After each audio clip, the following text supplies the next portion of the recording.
ए भैया जब लइका उइका पैदा होला तब मेहररू कैसे गावले अरे भाई पूरा वैया कई लहरा हो रतिया सोई गयो बालम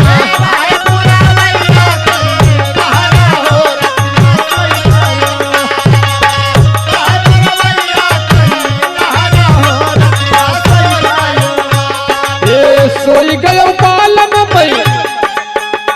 अरे सोई गयो बालम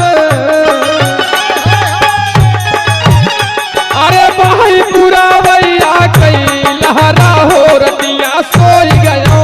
बालम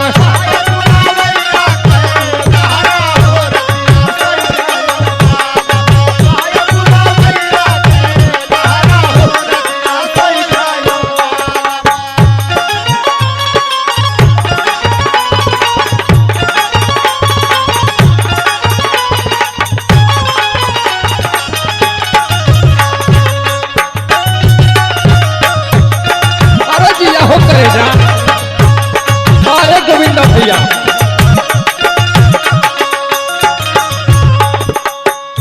अरे सास सोई घर में ससुर जी दुआरे सास सोई घर में ए विनोद भैया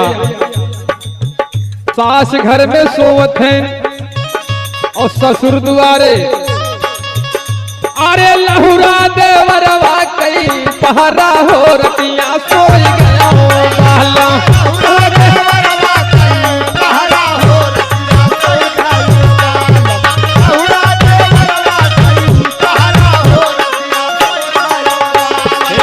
भाई पूरा मैया कई लहरा हो रतिया सोई गया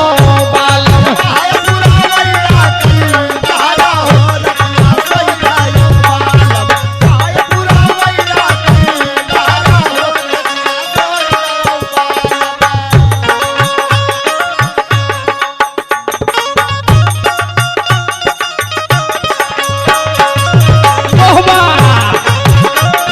विनोद भैया तोहरो दिल्ली में जवाब नहीं खोबा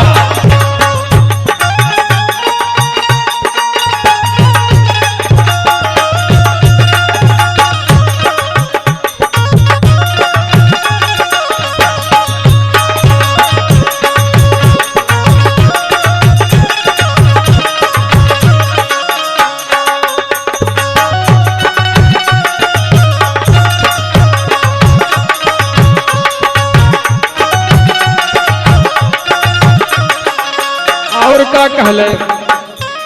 ए जेठ सोवे बाहर जेठानी दला